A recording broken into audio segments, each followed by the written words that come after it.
ورحمة الله وبركاته. تغطية لأهم أخبار البورصة اليوم الأربعاء بتاريخ 22/4/2026. القيمة السوقية لبورصة مصر تربح نحو 26 مليار بجنيه. كيف تفاعلت البورصة المصرية مع تعيين رئيس جديد للسوق؟ أرباح مطاحن وسط وغرب بالدلتا تقفز بنسبة 23 خلال 9 أشهر. تمام. البورصة تعلن مواعيد صرف كوبون طلعت مصطفى وموعد نهاية الحق. كوبون ونهاية الحق. طلعت مصطفى ده مبيوزعش حاجة، 30 قرش ولا حاجة. نبص كده على التفاصيل عن موعد وتفاصيل توزيع الكوبون النقدي. طلعت مصطفى القبضة عن أرباح لها اليوم الأربعاء إنه تقرر توزيع الكوبون رقم 30 قرش للسهم الواحد. طبعا كلام فارغ. على أن يتم الصرف للمساهمين على قسطين كمان قسطين، 15 قرش 21/5 و15 قرش يوم 30 يوليو. وأشار البيان إلى أن الحق في التوزيع النقدي سينتقل لمشتري السهم حتى نهاية جلسة يوم الاثنين 18/5. تمام. طلعت مصطفى. بالم هيلز تشتري مليوني سهم خزينة خلال جلسة الثلاثاء. طبعا بالم هيلز في اتجاه صاعد قوي. أسهم خزينة. أعلنت شركة بالم هيلز للتعمير عن تنفيذ عملية شراء أسهم خزينة خلال جلسة تداول أمس الثلاثاء الموافق 21/4. وأوضحت الشركة في بيان هام لبورصة مصر اليوم أنها قامت بشراء 2 مليون سهم خلال جلسة أمس، وجاء ذلك في إطار قرار مجلس إدارة الشركة المنعقد 17 مارس 2026، والذي وافق على شراء أسهم خزينة من السوق المفتوح. طبعا السهم عامل 11 جنيه ونص، عامل 4 أو 5% النهاردة. بسم الله ما شاء الله. بورصة مصر تعزز مكاسبها في المنتصف مع صعود 124 سهم. العامة للصوامع تدعو عموميتها لمناقشة بيع أصول عقارية. العامة للصوامع تدعو عموميتها لمناقشة بيع أصول عقارية. طيب، في نقاط. من هو عمران رضوان رئيس البورصة المصرية؟ طيب نبص كده على رئيس البورصة المصرية الجديد، نعرف أهم التفاصيل بتاعة الخبر. أهم التفاصيل. رئيس للبورصة جديد، والله يكون وشه خير علينا. أصدر مصطفى مدبولي رئيس مجلس الوزراء قرار بتعيين عمر محمد صادق رضوان رئيس لمجلس إدارة البورصة المصرية، وذلك لمدة عام، وما بيقعدوش أكتر من سنة. وفي نقاط نرصد أبرز المعلومات عن رئيس البورصة الجديد. يمتلك خبرة مهنية واسعة في مجال إدارة الأصول والاستثمار وإدارة المخاطر. يشغل حاليا منصب الرئيس التنفيذي لإدارة الثروات في بولتون القبضة. بولتون القبضة منذ يونيو 2025، وقبلها كان رئيس لقطاع النمو في نفس الشركة. وشغل رضوان سابقا منصب رئيس إدارة المخاطر المجموعة في CI كابيتال القبضة خلال الفترة من أكتوبر 2022 إلى مارس 2024.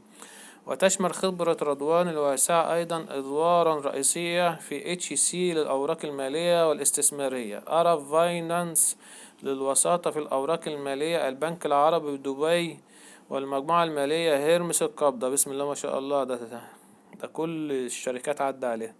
وتولى مناصب قيادية في الأزرع والاستثمارية التابعة لبنك مصر خلال الفترة من 2018 2024. وحصل رضوان على درجة البكالوريوس في الاقتصاد مع مرتبة الشرف، مع تخصيص فرع في علوم الكمبيوتر من الجامعة الأمريكية عام 97. وجاء تعيينه خلفا للدكتور إسلام عزام الذي انتقل لتولي رئاسة الهيئة العامة للرقابة المالية. تمام. مطاحن مصر، مطاحن جنوب القاهرة والجيزة تتحول لربحية 60 مليون جنيه خلال 9 أشهر. مصر بني سويف للأسمنت تقترح توزيع كوبون وتخفيض رأس المال. خبر جيد. بني سويف، بني سويف للأسمنت وافق بسم الله ما شاء الله. وافق مجلس إدارة شركة مصر بني سويف للأسمنت على مقترح توزيع أرباح نقدية على المساهمين العام المالي 2025 وإعداد أسهم الخزينة. وبحسب إفصاح الشركة لبورصة مصر الأربعاء، يتضمن المقترح توزيع كوبون نقد بواقع 20 جنيه للسهم الواحد، ويصرف التوزيع على دفعتين متساويتين. القسط الأول 10 جنيه في 18 يونيو، والقسط الثاني بقيمة 10 جنيه بحد أقصى نهاية ديسمبر 2026، وذلك رهانا بموافقة الجمعية العامة العادية السيولة المالية للشركة تخفيض رأس المال. وفي سياق متصل، وافق المجلس على السير في إجراءات تخفيض رأس المال المصدر والمدفوع عبر إعدام 2.45 مليون سهم خزينة. كما قرر المجلس إضافة نشاطه النقل البري للبضائع إلى أغراض الشركة الأساسية بتعديل المادة 3 من النظام الأساسي. خلفية نتائج الأعمال السنوية، تأتي هذه القرارات بعد تحقيق الشركة طفرة في أدائها المالي خلال 2025، حيث قفزت الأرباح المجمعة بنسبة 373% لتسجل حوالي 4 مليار جنيه مقابل 800 مليون جنيه.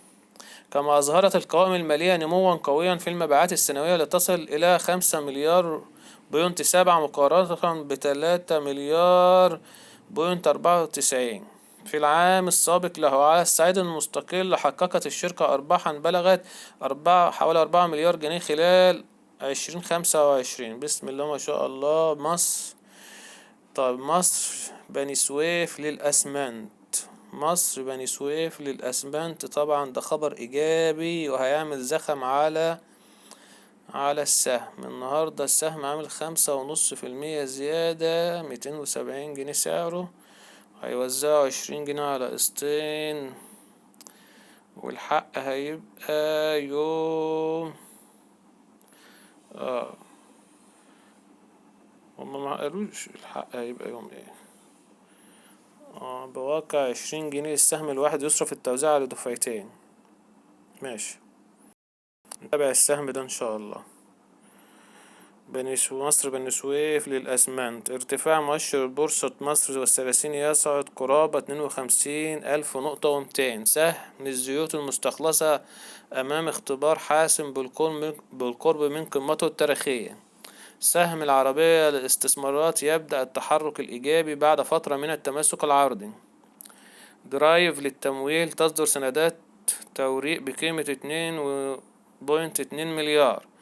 عمومية الإسماعيلية الجديدة للتطوير تقرر عدم توزيع أرباح لعام 2025. شكرا. آخر فرصة لمشتري سهم مصر الأسمنت هنا لاستحقاق الكوبون 10 جنيه. أسمنت الأسمنتات يا جماعة عاملة طفرة اليومين دول. ينتهي خلال جلسة تداول يوم الأربعاء الحق في التوزيع النقدي لشركة مصر الأسمنت ومن المقرر توزيع كوبون نقدي بواقع 10 جنيه للسهم الواحد على قسطين متساويين، وذلك وفق الجدول الزمني التالي. القسط الأول 5 جنيه يصرف 27 إبريل، والقسط الثاني 5 جنيه يصرف 29 يونيو. أسمنتات عاملة شغل. طيب يبقى احنا كده يا جماعة غطينا أهم أخبار اليوم. شكرا لحضراتكم.